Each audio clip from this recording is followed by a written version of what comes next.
Hello प्यारे साथियों, आप सब कैसे हो। आप सब मस्त होंगे, बढ़िया होंगे। तो आप सबका आपके अपने यूट्यूब चैनल मीणा जी स्टडी पॉइंट पर आप सबका हार्दिक स्वागत है दोस्तों। RRB NTPC graduate level 2025 CBT 1 उसका शिफ्ट 11 की सेकंड पार्ट लेकर उपस्थित हैं। तो रेलवे एनटीपीसी में जो पूछे गए थे, रेलवे के जो आगामी या फिर एसएससी बैंक कोई भी एग्ज़ाम हो या स्टेट एग्ज़ाम हो, उनमें आगामी सभी परीक्षाओं के लिए अंडर ग्रेजुएट एनटीपीसी हो, चाहे टेक्नीशियन हो, चाहे एएलपी हो, सभी के लिए महत्वपूर्ण है। तो अपन चलते हैं अपन पहले क्वेश्चन की तरफ।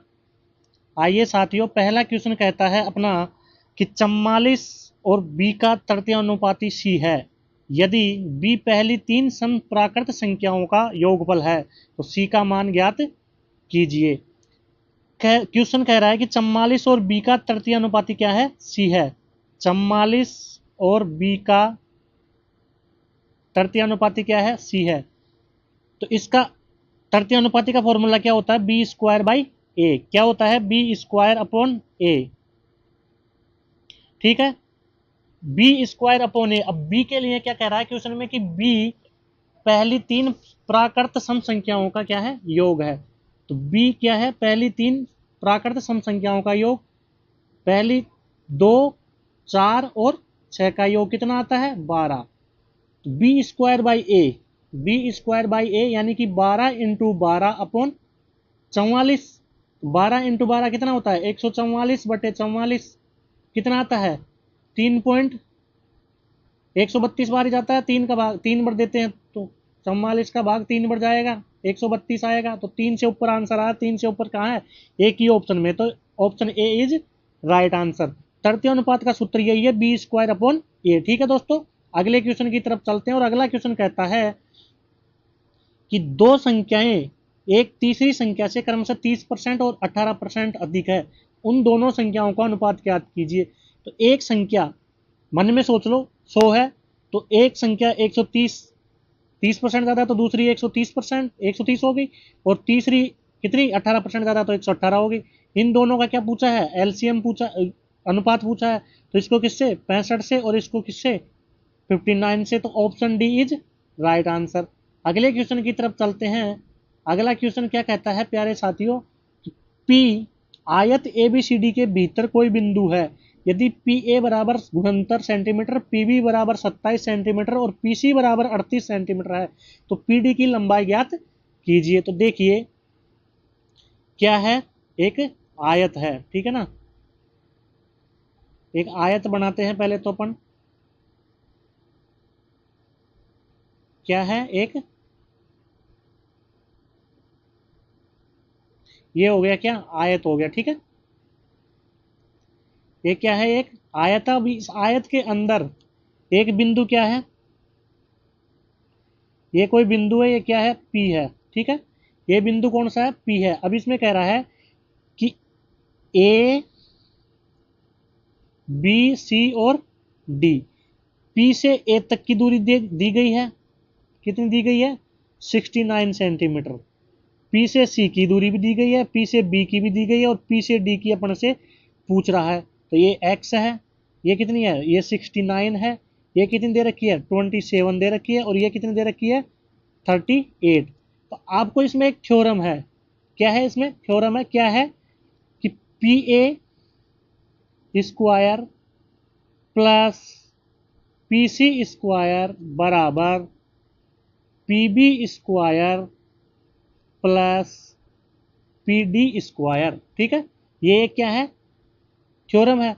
अब इस थ्योरम के अनुसार अपन चलते हैं। तो 69 का स्क्वायर, 69 का स्क्वायर प्लस 38 का स्क्वायर बराबर 27 का स्क्वायर प्लस एक्स का स्क्वायर। पीडी तो अपन ने क्या मानी है, ये तो अपन ने एक्स मानी है ना, ये तो इसलिए क्या आ गया। अब देखिए, आप में यदि दिमाग यदि स्ट्रोंग है तो आप क्या करोगे, और इसको कैसे करोगे, ऐसे करोगे कि 9 का स्क्वायर कितना होता है, 9 81। तो अंतिम अंक 1। 8 का स्क्वायर 64। तो अंतिम अंक कितना आता है, 4। 7 का स्क्वायर 9, अंतिम अंक कितना आता है, 9। 4 और 5 बराबर 9 प्लस एक्स स्क्वायर। ठीक है ना, ठीक है। पांच में से कितने गए, 9 गए, माइनस के करोगे तो कितने आते हैं, 15। 5 में से 9 जाते नहीं है, तो इसलिए एक हासिल की ली। 15 में से 9 गए तो कितने आ गए, कितने बचेंगे, 6 बचेंगे ना। तब ये 6 6 किसका स्क्वायर होता है, या तो 4 का होता है या 6 का होता है। तो जिसका भी इकाई अंक 4 हो या 6 हो वो उत्तर आता है अपना। तो यहाँ पे इकाई अंक 4 वाला है, 6 वाला है नहीं, तो इकाई अंक 4 वाला है, तो option A is right answer है। यदि इसको सोल्व करते हो, तो आप इसके स्क्वायर कर लो, और इसको इधर 729 आ जाएगा, ठीक है, और इधर 1444 है, और इधर 4761 है, ठीक है। अब इसको जोड़ के इसको माइनस करके इधर से निकाल लेना, आंसर वही 74 आएगा। अगले क्वेश्चन की तरफ चलते हैं। लेकिन क्या करो, स्मार्ट अप्रोच करो, जब तो अपने पास टाइम की बचत होगी। अगले क्वेश्चन की तरफ चलते हैं कि किसी आंकड़ा समुच्चय का माध्य और बहुलक क्रमशः कितना कितना दे रखा है, 51.5 और 61.7 दे रखा है, ठीक है। तो मूलानुपातिक सूत्र का उपयोग करके आंकड़ा समुच्चय की माध्यिका ज्ञात कीजिए। तो मूलानुपातिक सूत्र क्या होता है, मोड बहुलक बराबर 3 मीडियन माइनस 2 मीन, 2 माध्य। तो बहुलक दे रखा अपने को कितना, 61.7, ठीक है। और 3 क्या दे रखा है, माध्य दे रखा है 3 मीडियन अपने से पूछ रहा है, -2 × 51.5, 2 × 51.5 कितना होता है, 103 होता है। तो 61.7 प्लस 103, ठीक है ना, बराबर 3 मीडियन यानी माध्यिका। तो ये कितना हो गया, 164.7, 164.7 अपॉन 3 का क्या कर दो, इसमें भाग दे दो। 3 का भाग दिया तो कितनी बढ़ जाएगा, 3 5 15, 1 बच गया, 3 4 12, 2 बच गए 27, 3 नाम 27, 54.9 इसका क्या होता है, right answer. Option C is right answer. अगले क्वेश्चन की तरफ चलते हैं, और अगला क्वेश्चन क्या है मेरे प्यारे साथियों, कि गोपाल को पहले वर्ष में अपनी बिक्री राशि में 2% की वृद्धि और दूसरे वर्ष में 20% की वृद्धि प्राप्त होती है, और इसके साथ उसकी वर्तमान बिक्री 1,83,600 है। कितनी है उसकी बिक्री, 1,83,600 है। तो 2 वर्ष पहले उसकी बिक्री क्या थी, देखिए 2% की बिक्री हो गई, 50 से 51 हो गया, ठीक है। और 20% की बिक्री होगी, 20% की वैल्यू क्या होती है, 1/5, 5 से 1 बढ़ गया तो 6 हो गया। तो यहाँ पे कितने, 50 × 5 के तो 250, और 51 × 6 के लिए तो कितने, 256, ठीक है। 256 जो बढ़ी हुई वैल्यू है, ये किसके बराबर है, 1,83,600 के बराबर है। तो कितना गुना हो गई, 6 दूनी का 1200, 6 पंजियों का 3, 1200 और 300, 6 दूनी 1200 है ना, और 7 8 गुना हो रही है शायद, या फिर कितने गुना हो रही है, कितना आएगा, 7 दूनी 1400, 7 पंजे 350, 1750, और 6 7 42, 1792, 7 से फिर जाएगा एक बार, और फिर जाएगा एक 7 बार, फिर 1875, 717.18 ऐसा आ रहा है, ठीक है, 717.18 आ रहा है। इसको क्या करेंगे, 250 को भी 717.18 का मल्टीप्लाई कर देंगे। किसको, इस 250 को भी 717.1875 का मल्टीप्लाई करेंगे, तो आंसर कितना आएगा, 1,80,000, ठीक है। Option D is right answer. अगले क्वेश्चन की तरफ चलते हैं, और अगला क्वेश्चन कहता है कि प्रेक्षण 49, 91, 24, 46, 90, 20, 21, 14, 66, 32 और 92 की माध्यिका ज्ञात कीजिए। माध्यिका क्या होती है, इन सबको आरोही क्रम में, यानी कि बढ़ते हुए क्रम में रखो, आरोही बढ़ते हुए क्रम में रखो, और जो बीच का आएगा उसका वो ही क्या होगी, माध्यिका होगी। इसमें कितने हैं, टोटल 11 है, तो 5 इधर छोड़ दो, 5 इधर छोड़ दो, फिफ्थ और फिफ्थ इधर छोड़ दो, और बीच का आएगा जो क्या होगा, बढ़ते हुए क्रम में जो बीच छठा नंबर का जो छठवा जो आएगा वो ही उसकी माध्यिका होगी। तो पहली क्या है, 14, 14 के बाद में क्या है, 20, 21, 3, 21 के बाद में 32, 4, 32 के बाद में 46, 5 हो गया, तो छठा कौन सा आ गया, 49, छठा कौन सा आ गया, 49 क्या है, 49 क्या है, इसकी मीडियन हो जाएगी, इसकी क्या हो जाएगी, मीडियन हो जाएगी। अगले क्वेश्चन की तरफ चलते हैं और अगला क्वेश्चन कहता है कि यदि 3 सेंटीमीटर त्रिज्या वाले एक अर्धगोले को एक घनाभ के अंदर फिट किया जाता है और फिर घनाभ के अंदर जल भर दिया जाता है तो घनाभ में उपस्थित जल की मात्रा ज्ञात करे, पाई का मान 3.14 लेना है। ठीक है, देखिए आपको घनाभ देते हैं हम, घनाभ ये रहा, ठीक है, एक घनाभ है, हो गया। और इसके अंदर क्या है, एक अर्धगोला है, इसके अंदर क्या है, एक अर्धगोला है, इसके अंदर क्या है, एक अर्धगोला है।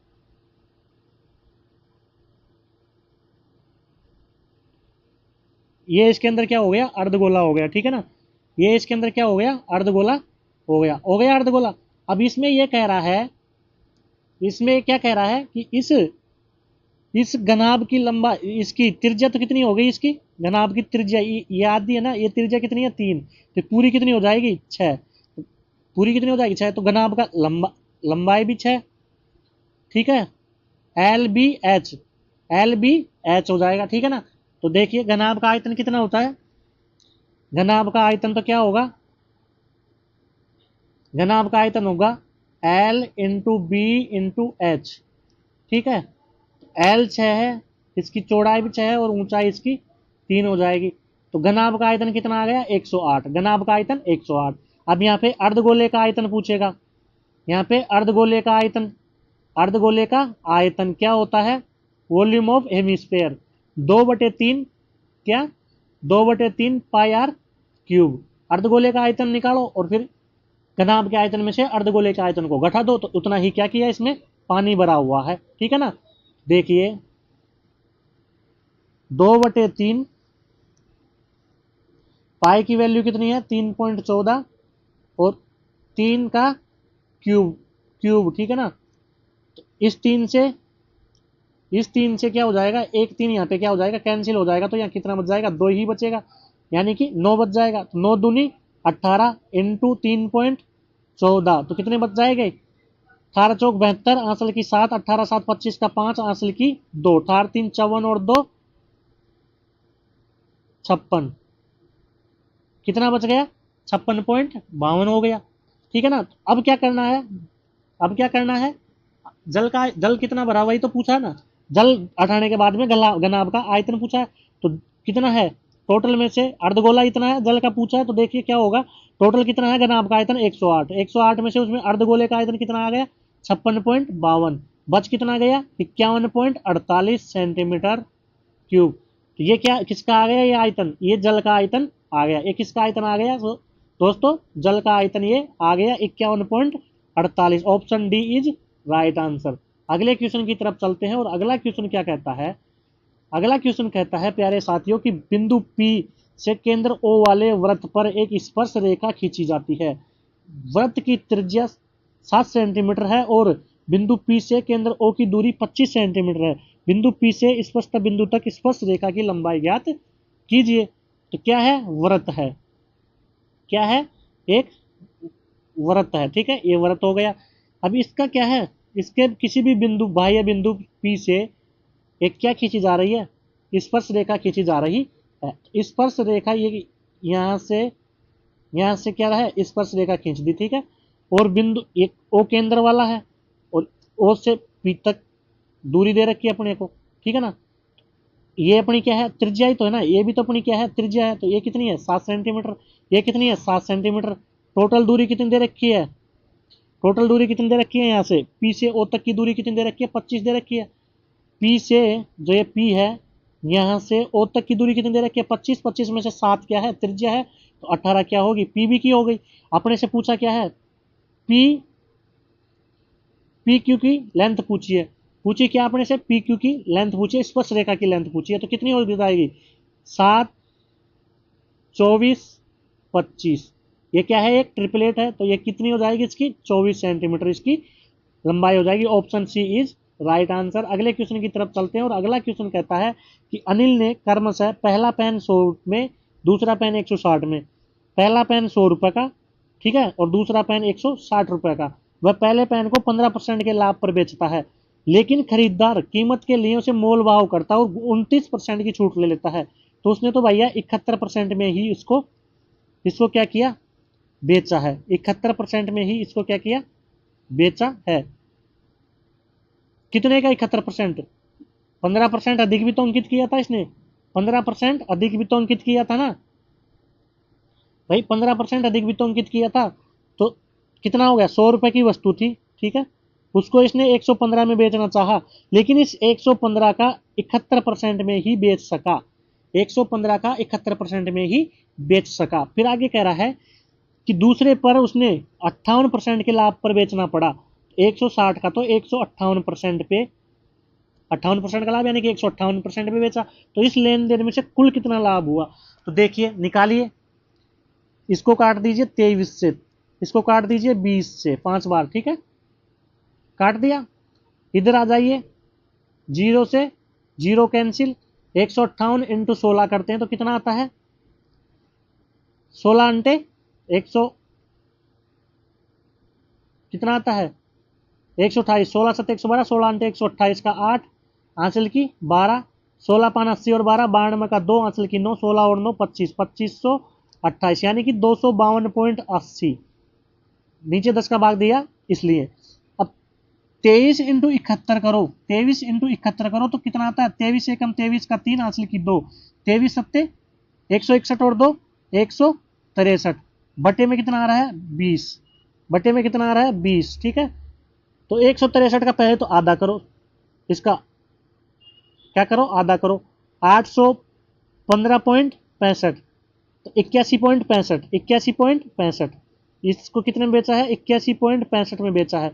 अब दोनों को क्या करो, ऐड करो, कितना आ गया, एक 252.80 और 81.65, 252.80, 252.80 और 81.65, ये आ गए 5, 8 6 14 का 4, आंसर की कितनी 1, 2 और 1 3 और 1 4, 8 5 13 का 3 और 3, 334। माल कितने का खरीदा, 100 और 160, 260 का ही तो खरीदा था और 334.45 में बेच रहा है, तो लाभ कितने का हो गया, 74 रुपए 45 पैसे, 74 रुपए 45 पैसे। ऑप्शन नंबर क्या, सी इज राइट आंसर। अगले क्वेश्चन की तरफ चलते हैं और अगला क्वेश्चन क्या कहता है, यदि 2400 को 20% वार्षिक चक्रवृद्धि ब्याज की दर पर निवेश किया जाए तो एक वर्ष बाद धनराशि कितनी होगी, जबकि ब्याज अर्धवार्षिक रूप से संयोजित की जाती है। ब्याज क्या है, अर्धवार्षिक है, 20% कितने दिन कितने की है, 12 महीने की है, तो 6 महीने की कितनी आएगी दर, 10% आएगी। 6 महीने की 2 साइकिल होगी तो कितने, 12 महीने की 20% दे रखी है 12 महीने के हिसाब से, तो 6 महीने के हिसाब से कितनी 10%, तो 10% का क्या करो, सक्सेसिव लगाओ, 10% का सक्सेसिव लगाएंगे 2 साल का, तो 10 प्लस 10 इंटू 10/100 कितना हो गया, ये 21%। तो टोटल मिला के कितना बढ़ेगा, 21% बढ़ेगा। तो 2400 का 121% निकाल लो, 00 से 00, 24 इंटू 121 करो, कितना आता है, 24 एकम 24, एक इकाई अंक एक आ रहा है, किसका आ रहा है 3070, ऑप्शन बी का इकाई अंक एक आ रहा है, ठीक है। 24 एकम 24,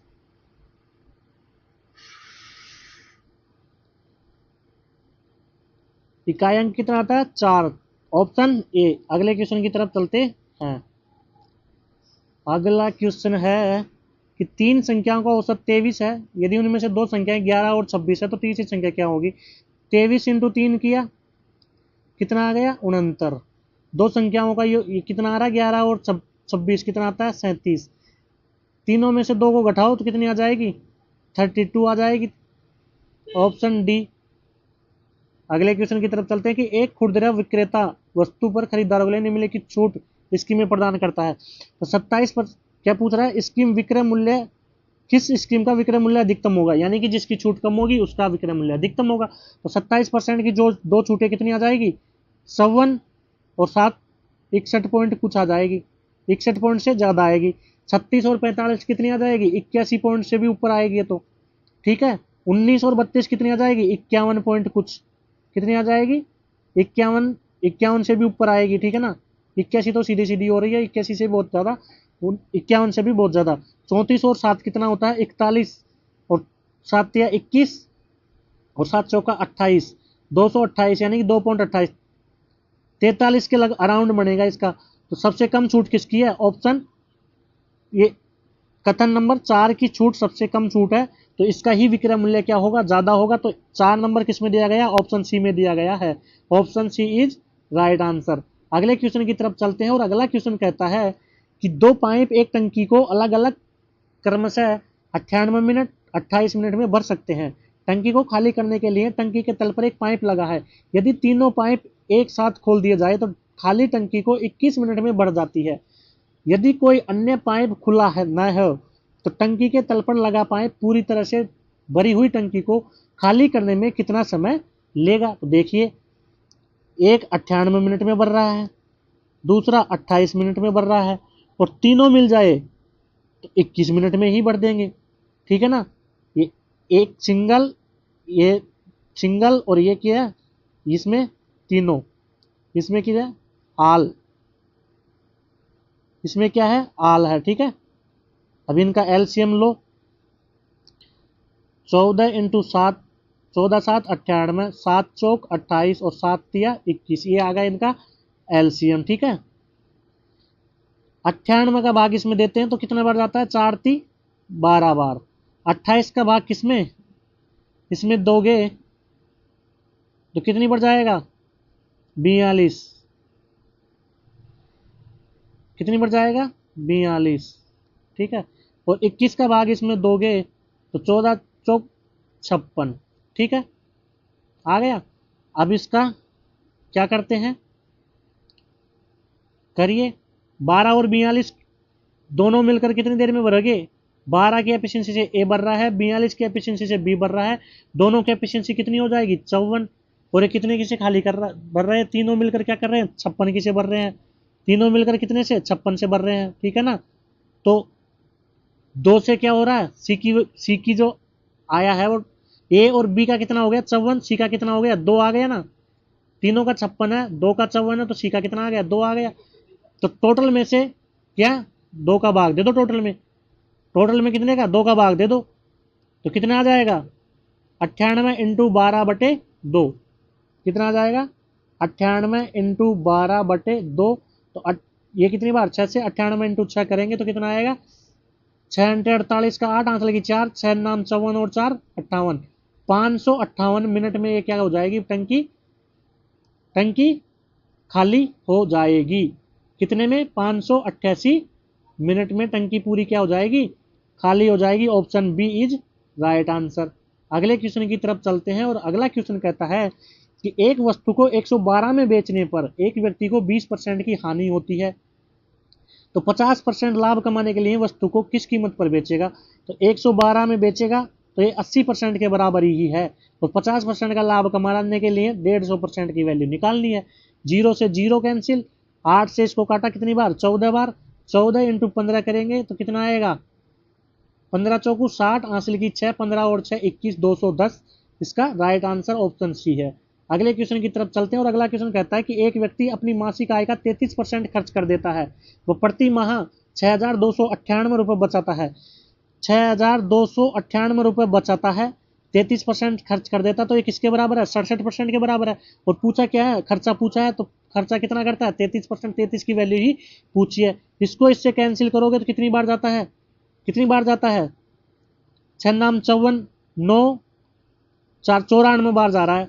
94 इंटू 33 करोगे, 94 इंटू 33 करोगे 3 चौकू 12, इकाई अंक कितना आना चाहिए 2, इकाई अंक 2 किसमें, एक में ही है। Option B is right answer, यानी कि 3102। ठीक है दोस्तों, अगले क्वेश्चन की तरफ चलते हैं और अगला क्वेश्चन कहता है कि 1200 की राशि पर 3% मासिक ब्याज की दर से एक माह में प्राप्त साधारण ब्याज ज्ञात कीजिए। 1200 रुपए का 3% मासिक दे रखी है तो कोई कुछ दिक्कत ही नहीं है, एक महीने का सीधा सीधा ब्याज पूछा है तो 36 रुपये आ जाएंगे। ठीक है, अगले क्वेश्चन की तरफ चलते हैं। अगला क्वेश्चन कहता है कि एक व्यक्ति क्रमशः 20 kilometre per hour, x kilometre per hour और 20 किलोमीटर पर आवर की चाल से 100 किलोमीटर, 408 किलोमीटर, 1460 किलोमीटर की दूरी तय करता है। यदि पूरी यात्रा के लिए उसकी औसत चाल 20 किलोमीटर पर आवर है तो x का मान याद कीजिए। अब इसमें वो मत करने लग जाना कि 1420 का भाग 100 में दिया, इसका टाइम निकाला, फिर 20 का भाग 1460 में दिया, फिर इसका टाइम निकाला, टोटल टाइम दिया, टोटल दूरी को फिर इसके औसत से भाग देगा। ऐसे नहीं करना, सीधा सीधा क्या दे रखा है, पहला भी 20 किलोमीटर पर आवर है, तीसरा भी 20 किलोमीटर पर आवर है, और दूसरे की पूछी है, और तीनों का कितना हो जाता, तीनों का कितना 20 इंटू 3 तो 60 किलोमीटर पर आवर है। 20 20 40 दो का आ रहा है, तो तीसरे का almost already 20 kilometre per hour होना लाजमी है, स्वाभाविक है। तो डायरेक्ट आंख मीच के बंद करके ही इसका आंसर हो गया। तीनों का औसत 60 है, दो का 20 20 दे रखा, तो दो तीनों का औसत कितना है 20 है, दो की वैल्यू 20 20 दे रखा, तीसरे की ऑटोमेटिकली 20 होगी। ठीक है दोस्तों, अगले क्वेश्चन की तरफ चलते हैं। और अगला क्वेश्चन कहता है क्या कि यदि दो संख्याओं का अनुपात 8:5 है तथा उनके एलसीएम एचसीएफ के गुणनफल का 360 है, तो उनके एलसीएम तथा एचसीएफ के व्युत्क्रमानुपात का योगफल ज्ञात कीजिए। तो देखिए, संख्याओं का गुणनफल बराबर एलसीएम इंटू एचसीएफ का गुणनफल बराबर होता है। तो पहली संख्या का गुणा 18x इंटू दूसरी संख्या का गुणा 5x बराबर कितना दे रखा है, एलसीएम इंटू एचसीएफ 360। 90x² बराबर कितना आ गया 360। यहां से x की वैल्यू कितनी आ जाएगी, कितनी आ जाएगी 2। x की वैल्यू कितनी आ जाएगी 2 आ जाएगी, क्योंकि 90 360 से कितनी बार 4 बार, x² की 4 है, तो x की वैल्यू कितनी आ गई 2 आ गई। तो संख्याएं कितनी हो गई 36 और 10। अब इनका एचसीएफ तो कितना आ गया 2, और एलसीएम कितना आ गया 180। अब इसका क्या पूछा है, व्युत्क्रम पूछा है अपने से। एलसीएम और एचसीएफ का व्युत्क्रम पूछा, तो क्या जाएगा 1/2 प्लस 1/180। 180 यहां से लिया, ठीक है। एलसीएम कितना आ गया 90 प्लस 1, तो 91/180। 91/180 option number D is right answer. ठीक है दोस्तों, अगले क्वेश्चन की तरफ चलते हैं। और अगला क्वेश्चन क्या कहता है अपना कि अब से 3 वर्ष पहले पिता की आयु और उसके पुत्र की आयु के 2 गुने से 14 वर्ष अधिक थी, तो अब से कितने वर्ष बाद उसकी आयु उसके पुत्र की आयु की 2 गुनी होगी। देखिए, ये फादर है और ये उसका बेटा है। 3 वर्ष बाद की पहले की बात कर रहा है, तो 3 वर्ष इसका भी पहले, 3 वर्ष इसका भी पहले। उसके पुत्र की आयु का 2 गुना, इसके पुत्र की आयु का 2 गुना। ठीक है, 14 वर्ष ये फादर अधिक है, तो बेटे को क्या कर दो बड़ा कर दो, और इसको क्या कर दो बराबर कर दो। क्योंकि जब फादर अधिक है, बेटे से फादर अधिक है, तो यहाँ तो दोनों का डिफरेंस करो, या फिर क्या करो बेटे में जोड़ दो और उसको क्या कर दो बराबर कर दो। तो f-3 बराबर 2s-6 प्लस 14। तो f बराबर 2s प्लस, यहाँ पे 14 में से 6 गया तो 8, और ये 3 इधर जाएंगे तो कितना हो जाएगा 11। तो f की वैल्यू क्या आ गई 2s प्लस 11 आ गई। अब पूछ रहा है क्या कि उसका फादर कितने साल बाद में, x साल बाद में, उसके पुत्र की 2 गुनी आयु, एस पुत्र के भी x साल बाद में, उसकी भी क्या 2 गुनी आयु। अब ये कब होंगे, अब बराबर होंगे। तो f प्लस x बराबर 2s प्लस 2x। ठीक है ना, तब क्या आ जाएगा, यहाँ से फादर की वैल्यू यहाँ से क्या कर दो, यहाँ पे पुटिंग कर दो। 2s प्लस 11 प्लस x बराबर 2s प्लस 2x। क्या आ गया 2s से 2s कैंसिल हो जाएगा, एक x से एक x भी कैंसिल हो जाएगा। तो x की वैल्यू यहाँ से क्या आ रही है डायरेक्ट ही, x की वैल्यू क्या आ रही है डायरेक्ट 11 आ रही है। Option D is right answer. 11 साल बाद में पुत्र की आयु क्या हो जाएगी, पुत्र की आयु की दुगनी हो जाएगी उसके पिताजी की आयु। ठीक है, अगले क्वेश्चन की तरफ चलते हैं, और आज का अंतिम क्वेश्चन की तरफ चलते हैं कि साइन ए बराबर 3/4 है। साइन ए बराबर दे रखा है अपने को कितना 3/4। तो कोस ए कितना आ जाएगा, कोस ए कितना आ जाएगा √7/4। √7/4 क्यों, क्योंकि देखिए ये 3 है और ये 4 है। क्या होता है ये लंब बटे कर्ण होता है ना, हाइपोटेनियस कर्ण होता है। तो किसका वैल्यू निकालनी है, बेस की वैल्यू निकालनी है। बेस कितना जाएगा 16, 16 में से 9 गया तो √7। ठीक है ना, अब क्या पूछा अपने से 2 कोस ए की, 2 कोस ए की वैल्यू अपने से पूछी हुई है। 2 इंटू कोस ए की जगह क्या रख दो √7/4। 2 से 2 कट गया 2 बार, तो √7/2 is right answer option number C. ठीक है दोस्तों, आज के लिए इतना ही महत्वपूर्ण क्लास है। आप सभी क्लास को सब ज़्यादा से ज़्यादा क्या कीजिए, शेयर कीजिए, लाइक कीजिए और कमेंट कीजिए। सभी को धन्यवाद। Thank you. राम राम।